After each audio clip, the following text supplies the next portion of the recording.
Hello friends, अगर आप CTET 2021 का पेपर देने वाले हैं तो आपके लिए वीडियो बहुत इंपॉर्टेंट है। इस वीडियो में डिस्कस करेंगे 2018 के प्रीवियस ईयर कुछ 30 चाइल्ड डेवलपमेंट क्वेश्चंस। तो इसके पहले अगर अभी तक आपने इस चैनल को सब्सक्राइब नहीं किया तो चैनल को सब्सक्राइब जरूर कर लें और बेल आइकन को भी प्रेस जरूर कर दें। तो चलिए स्टार्ट करते हैं फर्स्ट क्वेश्चन से। फर्स्ट क्वेश्चन क्या है? आनुवंशिकता और पर्यावरण की भूमिका के बारे में निम्नलिखित में से कौन सा कथन सत्य है? तो इसके ऑप्शन देख लेते हैं। ऑप्शन नंबर पहला क्या है? आपको बताना है कि आनुवंशिकता और पर्यावरण की भूमिका के बारे में कौन सा कथन सही व्याख्या करता है। तो इसके ऑप्शन देख लेते हैं। ऑप्शन नंबर पहला क्या है? विकास के कुछ पहलू आनुवंशिकता और कुछ अन्य पर्यावरण से अधिक प्रभावित होते हैं। ऑप्शन सेकंड क्या है? सीखने और प्रदर्शन करने की एक बच्चे की क्षमता जीनों द्वारा पूरी तरह से निर्धारित की जाती है। ऑप्शन थर्ड क्या है? अच्छी देखभाल और पौष्टिक आहार बच्चे के किसी भी जन्मजात विकार को दूर कर सकता है। ऑप्शन फोर्थ क्या है? पर्यावरण केवल बच्चे की भाषा विकास में महत्वपूर्ण भूमिका निभाता है। तो आपको बताना है कि इसमें से कौन सा कथन सही है। तो इसका राइट आंसर क्या हो जाएगा? ऑप्शन नंबर फर्स्ट होगा। फर्स्ट में क्या बताया जा रहा था? विकास के कुछ पहलू आनुवंशिकता और कुछ अन्य पर्यावरण से अधिक प्रभावित होते हैं। बिल्कुल सही है। तो इसका राइट आंसर क्या होगा? ऑप्शन नंबर फर्स्ट होगा। सेकंड को देख लेते हैं। सेकंड में क्या था? तो सीखने और प्रदर्शन करने की एक बच्चे की क्षमता जीनों द्वारा पूरी तरह से निर्धारित की जाती है। बिल्कुल गलत है कि बच्चे की जीनों द्वारा, फिर तो हम उसको कुछ एनवायरनमेंट से सिखा ही नहीं सकते थे। बोला जाता है कि बच्चे को अच्छा एनवायरनमेंट दो, अच्छी शिक्षा दो। अगर ऐसा होता कि जीनों द्वारा ही उसकी पूरी प्रदर्शन करने की क्षमता या उसकी सीखने की एबिलिटी जीनों द्वारा ही निर्धारित होती तो किसी भी हम मंदबुद्धि बालक को कुछ भी न सिखा पाते। तो ये बिल्कुल गलत है। थर्ड में क्या है? अच्छी देखभाल और पौष्टिक आहार बच्चे के किसी भी जन्मजात विकार को दूर कर सकता है। तो ये भी बिल्कुल गलत है कि दूर कर सकता है पूरी तरह से। हाँ, कुछ सुधार कर सकता है लेकिन पूरी तरह से दूर नहीं किया जा सकता है। जैसे कोई बालक दिव्यांग है, अगर वो जन्मजात ही दिव्यांग है तो उसको इन्वायरमेंट की सहायता से हम कुछ सुधार कर सकते हैं उसकी हेल्थ में, लेकिन ऐसा नहीं है कि हम उस विकार को बिल्कुल पूरी तरह से दूर कर दें। तो ये बिल्कुल गलत है। फोर्थ में क्या था? पर्यावरण केवल बच्चे की भाषा विकास में महत्वपूर्ण भूमिका निभाता है।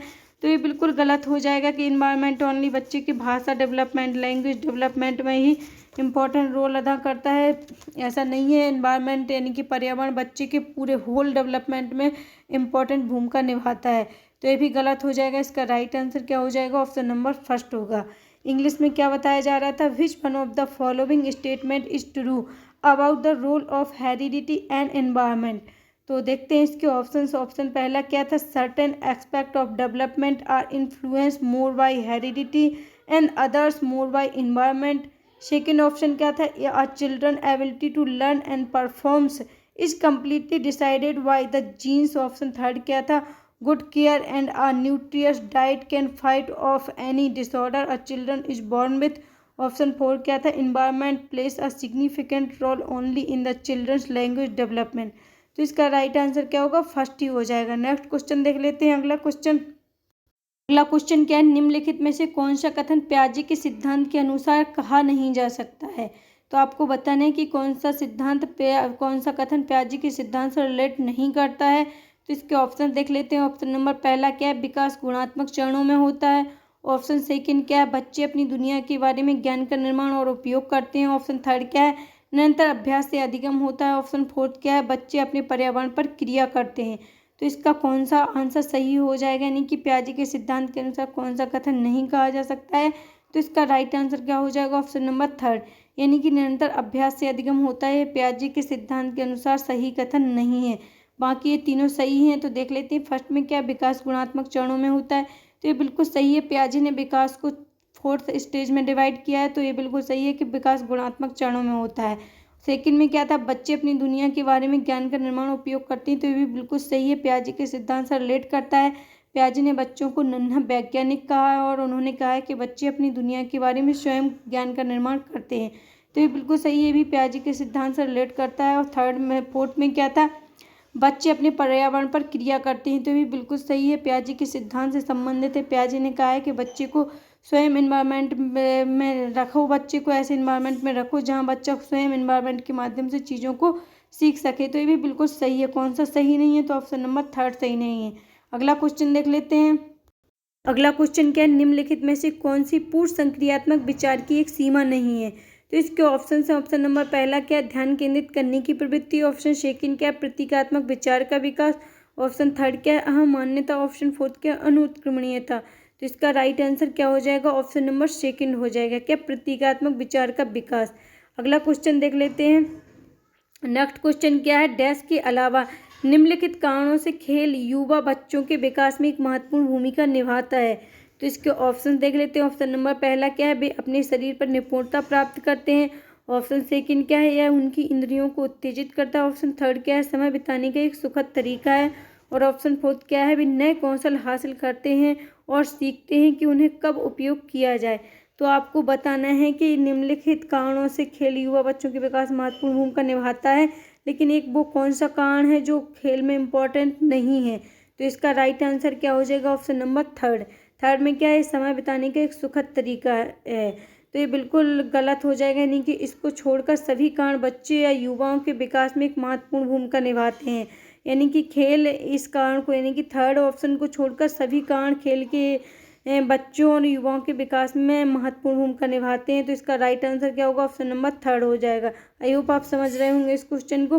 फर्स्ट में क्या था, वे यानी कि खेल के माध्यम से क्या करते हैं, फर्स्ट में क्या है, वे अपने शरीर पर निपुणता प्राप्त करते हैं। तो बिल्कुल सही है, यानी कि खेल के माध्यम से चाहे बच्चे हों या युवा हों, क्या करते हैं, अपने शरीर में निपुणता प्राप्त करते हैं। बिल्कुल सही है।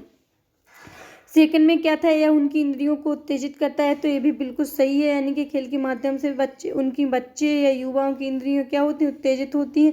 फोर्थ में क्या था, वे नए कौशल हासिल करते हैं और सीखते हैं कि उन्हें कब उपयोग किया जाए। तो ये भी बिल्कुल सही है, यानी कि खेल के माध्यम से बच्चे या युवा नए कौशल हासिल करते हैं और ये सीखते हैं कि उनका कब यूज किया जाए। सही कौन सा नहीं है, तो थर्ड नहीं है। नेक्स्ट देख लेते हैं।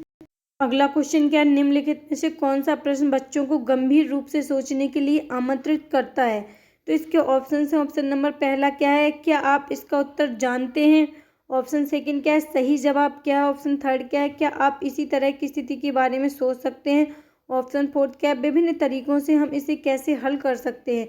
तो इसका राइट आंसर क्या हो जाएगा, यानी कि कौन सा प्रश्न ऐसा है जो बच्चों को गंभीर रूप से सोचने के लिए आमंत्रित करता है, यानी कि फोर्स करता है कि बच्चे गंभीर रूप से किसी प्रश्न के ऊपर, या कौन सा प्रश्न ऐसा है जिसके ऊपर बच्चे गंभीर रूप से सोचने के लिए मजबूर हों। तो इसका राइट आंसर क्या हो जाएगा, ऑप्शन नंबर फोर होगा।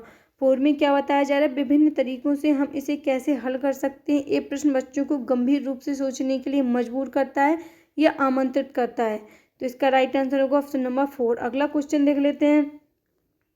नेक्स्ट क्वेश्चन क्या है, निम्नलिखित में से कौन सा विकल्प प्रगतिशील शिक्षा का सबसे अच्छा वर्णन करता है। तो इसके ऑप्शन हैं। ऑप्शन नंबर पहला क्या है, करके सीखना, परियोजना विधि, सहयोग से सीखना। ऑप्शन सेकंड क्या है, थेमेटिक इकाइयाँ, नियमित इकाई परीक्षण और रैंकिंग। और ऑप्शन थर्ड क्या है, व्यक्तिगत अधिगम क्षमता समूह बनाना। और थर्ड में क्या है, छात्रों की लेवलिंग करना। फोर्थ ऑप्शन क्या है, परियोजना विधि, क्षमता समूह बनाना और रैंकिंग करना। तो इसका कौन सा ऑप्शन सही है, यानी कि प्रगतिशील शिक्षा का सबसे अच्छा वर्णन करता है। तो इसका राइट आंसर क्या हो जाएगा, ऑप्शन नंबर पहला। पहले में क्या है, करके सीखना, परियोजना विधि और सहयोग से सीखना। ये क्या है, प्रगतिशील या फिर प्रोग्रेसिव डेवलपमेंट या प्रोग्रेसिव एजुकेशन का सबसे अच्छा उदाहरण है। क्या होता है, प्रोग्रेसिव एजुकेशन में या प्रगतिशील शिक्षा में बच्चे को करके, लर्निंग बाय डूइंग, फिर उसके बाद में परियोजना विधि यानी प्रोजेक्ट विधि के माध्यम से सिखाया जाता है। फिर सहयोग विधि से, यानी कि आप एक दूसरे से डिस्कस करके सीखें, एक दूसरे का सहयोग करके सीखें। तो इस प्रकार से सबसे अच्छा विकल्प होगा क्या, करके सीखना, परियोजना विधि और सहयोग से सीखना। तो इसका राइट आंसर क्या हो जाएगा, ऑप्शन नंबर फर्स्ट होगा। अगला क्वेश्चन देखते हैं।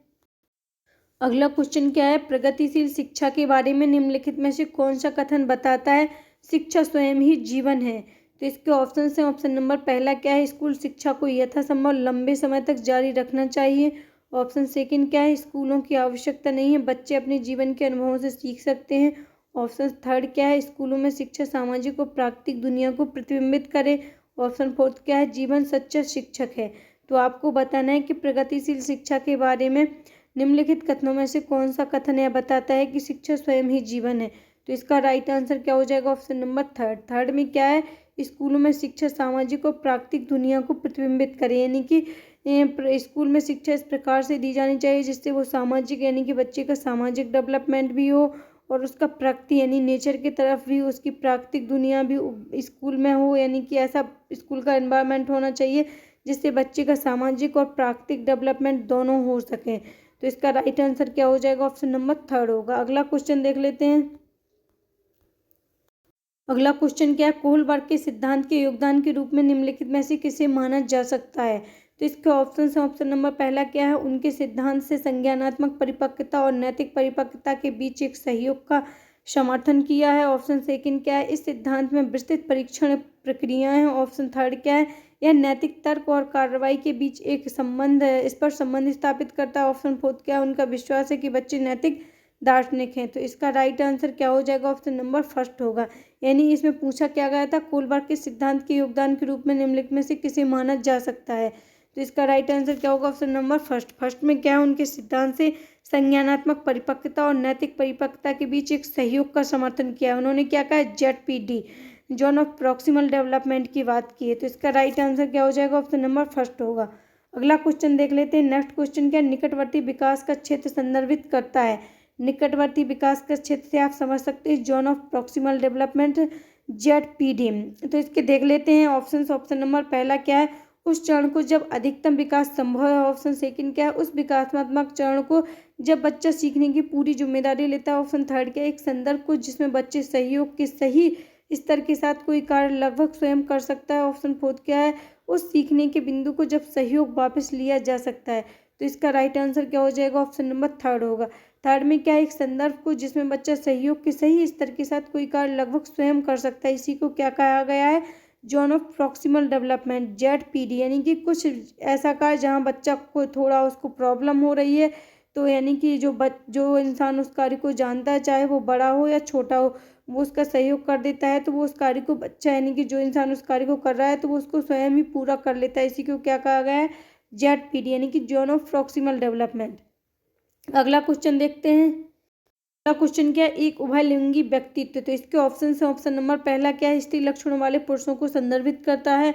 ऑप्शन सेकंड क्या है, मैं आमतौर पर माने गए मर्दाना और स्त्री गुणों का संयोजन होता है। ऑप्शन थर्ड क्या है, मैं दृढ़ और अहंकारी होने की आदत होती है। ऑप्शन फोर्थ क्या है, समाज में प्रचलित रूढ़िवादी लिंग भूमिकाओं का पालन करता है। तो इसका राइट आंसर क्या हो जाएगा, ऑप्शन नंबर सेकंड होगा।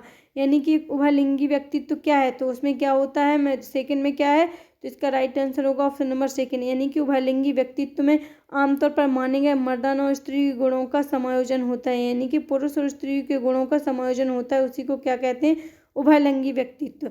नेक्स्ट क्वेश्चन देख लेते हैं। तो इसका राइट आंसर क्या होगा, ऑप्शन नंबर सेकंड। अगला क्वेश्चन क्या है, बच्चे डैश को छोड़कर अन्य सभी के द्वारा लिंग भूमिका ग्रहण करते हैं। तो इसके ऑप्शन है, ऑप्शन पहला क्या है, मीडिया। ऑप्शन सेकंड क्या है, सामाजिकरण। ऑप्शन थर्ड क्या है, संस्कृति। ऑप्शन फोर्थ क्या है, ट्यूशन। तो इसका राइट आंसर क्या हो जाएगा, इसका राइट आंसर होगा ऑप्शन नंबर 4, यानी कि ट्यूशन। ट्यूशन को छोड़कर अन्य सभी के द्वारा बच्चे लिंग भूमिका ग्रहण करते हैं, चाहे वो मीडिया हो, मीडिया के माध्यम से ही बच्चे लिंग भूमिका स्त्री पुरुष के कार्य हो, या फिर जो भी हो उनको ग्रहण करते हैं, चाहे सामाजिकरण हो, समाज में ही बच्चे क्या करते हैं, लिंग भूमिका ग्रहण करते हैं, यानी कि स्त्री के ये काम है, पुरुष के काम है, चाहे वो कल्चर हो। केवल ट्यूशन को छोड़कर वो सभी से क्या करते हैं, लिंग भूमिका ग्रहण करते हैं। तो इसका राइट आंसर होगा ऑप्शन नंबर 4। अगला क्वेश्चन देखते हैं। अगला क्वेश्चन क्या है, मानकीकृत परीक्षणों की आलोचना में से एक यह है कि।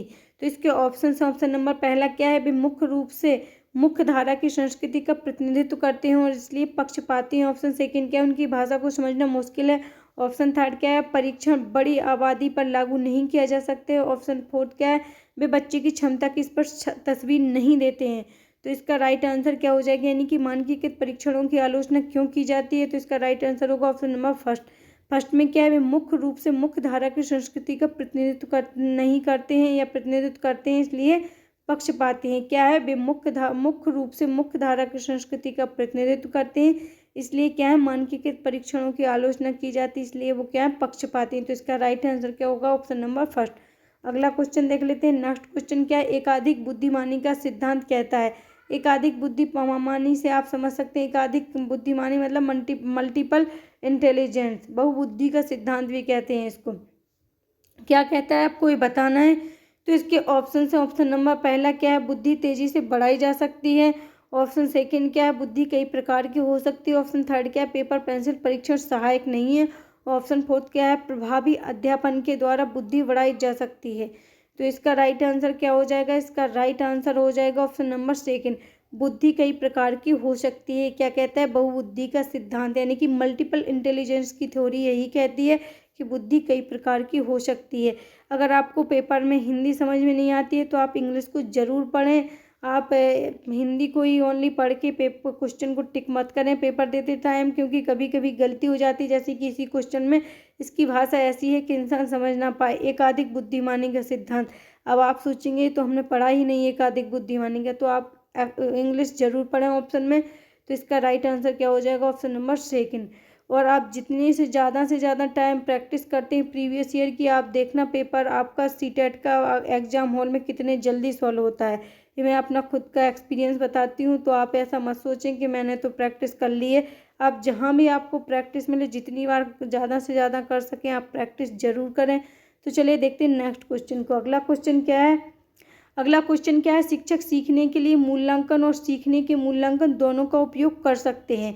तो इसके ऑप्शन है, ऑप्शन नंबर पहला क्या है? बच्चों की प्रगति और उपलब्धि स्तर को जानने में। ऑप्शन सेकंड क्या है? बच्चे की सीखने की ज़रूरतों को जानने में और तदनुसार शिक्षण रणनीति का चयन करने में। ऑप्शन थर्ड क्या है? आवधिक अंतरालों पर बच्चे के प्रदर्शन का आकलन करने और उसके प्रदर्शन को प्रमाणित करने में। ऑप्शन फोर्थ क्या है? बच्चे की प्रगति की निगरानी करने और उनके सीखने के अंतराल को भरने के लिए उचित लक्ष्य निर्धारित करने में। तो इसका राइट आंसर क्या हो जाएगा? इसका राइट आंसर होगा ऑप्शन नंबर फर्स्ट में क्या बताया जा रहा है? बच्चे की प्रगति और उपलब्धि स्तर को जानने में। तो इसका राइट आंसर होगा ऑप्शन नंबर पहला। अगला क्वेश्चन देखते हैं, तो हम ज़्यादा डिस्कस नहीं करते हैं क्योंकि उससे वीडियो बड़ा हो जाएगा और आपको क्या करना है? प्रैक्टिस ही करना है। अगला क्वेश्चन देख लेते हैं। नेक्स्ट क्वेश्चन क्या है? निम्नलिखित में से कौन सा सतत और व्यापक मूल्यांकन से संबंधित नहीं है? तो इसके ऑप्शन है, ऑप्शन नंबर पहला क्या है? इसे भारत के शिक्षा के अधिकार अधिनियम द्वारा अनिवार्य किया गया है। ऑप्शन सेकंड क्या है? शिक्षण अधिगम प्रक्रिया का एक अभिन्न अंग है। ऑप्शन थर्ड क्या है? यह विभिन्न शिक्षा क्षेत्रों में बच्चे की उपलब्धि पर केंद्रित है। ऑप्शन फोर्थ क्या है? बच्चों को धीमे, खराब या बुद्धिमानी के रूप में चिन्हित करने में उपयोगी होता है। तो आपको बताना है कि कौन सा सतत और व्यापक मूल्यांकन से संबंधित नहीं है। तो इसका राइट आंसर क्या हो जाएगा? Option number fourth. यह बच्चों को धीमे, खराब या बुद्धिमानी के रूप में चिन्हित करने में उपयोगी होता है, यह इससे संबंधित नहीं है। तो इसका राइट आंसर होगा ऑप्शन नंबर फोर्थ। अगला क्वेश्चन देख लेते हैं। नेक्स्ट क्वेश्चन क्या है? तो हम स्पीड को, आप स्पीड के उसमें मत पढ़ें कि डिस्कस क्यों नहीं कर रहे हैं। हम इसलिए नहीं कर रहे हैं क्योंकि हमारा वीडियो लंबा हो जाएगा और आपको इस टाइम पे प्रैक्टिस की ज़रूरत है। तो बस स्पीड को इंक्रीज करके रखें, आप इसी स्पीड में अपने आप क्वेश्चन सॉल्व करें। तो चलिए देखते हैं नेक्स्ट क्वेश्चन क्या है? बच्चों में प्रगतिशीलता डैश के कारण हो सकती है। तो इसके ऑप्शन है, ऑप्शन नंबर पहला क्या है? आनुवंशिकता और वातावरण के बीच एक अंतःक्रिया। ऑप्शन सेकंड क्या है? एक संसाधन समृद्ध वातावरण। ऑप्शन थर्ड क्या है? सफल माता पिता। और ऑप्शन फोर्थ क्या है? एक अनुशासित दिनचर्या। तो इसका राइट आंसर क्या हो जाएगा? ऑप्शन नंबर फर्स्ट होगा। फर्स्ट में क्या बताया जा रहा है? आनुवंशिकता और वातावरण के बीच एक अंतःक्रिया क्या करती है? बच्चे में प्रगतिशीलता किसके कारण हो सकती है? तो आनुवंशिकता और वातावरण के बीच अंतःक्रिया के कारण क्या हो सकते हैं? बच्चा प्रगतिशील हो सकता है। तो इसका राइट आंसर होगा ऑप्शन नंबर फर्स्ट। और मैं आपको एक बात बताती हूँ कि अगर आप जितनी ज़्यादा से ज़्यादा प्रीवियस ईयर सॉल्व करते हैं तो आप देखना आपका पेपर चुटकियों में सॉल्व होगा। आप एग्ज़ाम देने जाएंगे, आप इतने खुश होंगे कि हमने कितनी जल्दी पेपर सॉल्व किया है। तो आप ये मत सोचें कि हमको पेपर सॉल्व नहीं करना, हम तो कर चुके हैं। आप जितनी ज़्यादा से ज़्यादा बार पेपर को सॉल्व करते हैं, आप वीडियो की स्पीड बढ़ा सकते हैं इधर 3 डॉट्स से यूट्यूब से, तो आप जल्दी जल्दी भी पेपर सॉल्व कर सकते हैं कम टाइम में भी। लेकिन आप पेपर जरूर सॉल्व करें। तो चलिए देखते हैं नेक्स्ट क्वेश्चन क्या है? सामाजिक आर्थिक रूप से वंचित पृष्ठभूमि से आने वाले बच्चों को कक्षा के माहौल की आवश्यकता होती है, जो यानी कि किस प्रकार का माहौल होना चाहिए कक्षा का वंचित या आर्थिक रूप से कमजोर पृष्ठभूमि से आने वाले बच्चों के लिए। तो चलिए देखते हैं। पहला ऑप्शन क्या है? उन्हें अच्छा व्यवहार सिखाता हो ऐसा माहौल हो। सेकंड क्या है? उनके सांस्कृतिक और भाषाई ज्ञान को महत्व देता है तथा उनका उपयोग करता है। ऑप्शन थर्ड क्या? उनकी भाषा के उपयोग को हतोत्साहित करता है ताकि वे मुख्यधारा की भाषा सीख सकें। ऑप्शन फोर्थ क्या है? बच्चों को उनकी क्षमता के आधार पर वर्गीकृत करता है। तो इसका राइट आंसर क्या हो जाएगा? ऑप्शन नंबर सेकंड होगा। सेकंड में क्या है? उनके सांस्कृतिक और भाषाई ज्ञान को महत्व देता तथा उनका उपयोग करता है। तो बच्चे को हमें ऐसा माहौल देना चाहिए जो सामाजिक या आर्थिक पृष्ठभूमि से वंचित बच्चे आते हैं, वंचित पृष्ठभूमि के बच्चे होते हैं, कक्षा में उनको कैसा माहौल देना चाहिए? तो उनके सांस्कृतिक और भाषाई ज्ञान को महत्व देना चाहिए तथा उनको उपयोग करना चाहिए, जिससे वो अपने आप को इम्पोर्टेंस समझें कि हम भी इस क्लासरूम में इम्पोर्टेंट हैं और टीचर हमको भी महत्व दे रहा है। आपको बच्चे को इग्नोर नहीं करना है, उसको भी इम्पोर्टेंस देनी है क्लासरूम में। और आप सीटेट का पेपर देने जा रहे हैं तो आपको एक बात दिमाग में बैठानी है कि आपको बच्चे को फर्स्ट लेवल पे रखना है। सबसे ज़्यादा इम्पोर्टेंस किसको देनी है? तो बच्चे को देनी है। चलिए देखते हैं नेक्स्ट क्वेश्चन। अगला क्वेश्चन क्या है, कक्षा में सृजनात्मकता और प्रतिभाशाली बच्चे के लिए आवश्यक हस्तक्षेप निर्भर करता है। तो इसके ऑप्शन देख लेते हैं। ऑप्शन नंबर पहला क्या है, शिक्षक द्वारा अनुकूलित और प्रेरक निर्देशन तरीकों के उपयोग पर। ऑप्शन सेकंड क्या है, उन्हें अतिरिक्त समय दिए जाने पर। ऑप्शन थर्ड क्या है, उनके प्रति स्नेही होने के नाते पर। ऑप्शन फोर्थ क्या है, उन्हें अन्य बच्चों को पढ़ने की जिम्मेदारी देने पर। तो इसका राइट आंसर क्या हो जाएगा, ऑप्शन नंबर फर्स्ट होगा। पहले में क्या है, शिक्षक द्वारा अनुकूलित और प्रेरक निर्देशन तरीकों के उपयोग पर। अगला क्वेश्चन देख लेते हैं। नेक्स्ट क्या है, अति संवेदनशील बच्चों को सीखने में मदद करने के लिए निम्नलिखित में से कौन सा तरीका उपयुक्त तरीका नहीं है। तो इसके ऑप्शन देख लेते हैं। ऑप्शन नंबर पहला क्या है, एक कार्य को छोटे प्रबंधनीय खंडों में तोड़ना। ऑप्शन सेकंड क्या है, अधिगम के वैकल्पिक तरीकों की पेशकश करना। ऑप्शन थर्ड क्या है, उनके दैनिक कार्यक्रम में शारीरिक गतिविधि का समावेश। ऑप्शन फोर्थ क्या है, बेचैन होने पर अक्सर उन्हें फटकार लगाना। तो आपको अति संवेदनशील बच्चे को सीखने में मदद करने के लिए निम्नलिखित में से कौन सा तरीका नहीं अपनाना चाहिए। तो इसका राइट आंसर क्या हो जाएगा, ऑप्शन नंबर 4 होगा। 4 में क्या है, बेचैन होने पर उन्हें अक्सर डांटना या फटकारना, ये बिल्कुल गलत है। आप वैसे तो आप किसी भी बच्चे को किसी भी कंडीशन में डांट या फटकार नहीं सकते हैं, जबकि अति संवेदनशील है बच्चा, उस सिचुएशन में तो आप बिल्कुल ही उसको डांट या फटकार कर एक कोने में नहीं बिठा सकते हैं। तो इसका राइट आंसर क्या हो जाएगा, ऑप्शन नंबर फर्स्ट होगा। नेक्स्ट क्वेश्चन देख लेते हैं। अगला क्वेश्चन क्या है, अलग अलग सोच वाले पैटर्न उन बच्चों की पहचान करते हैं जो।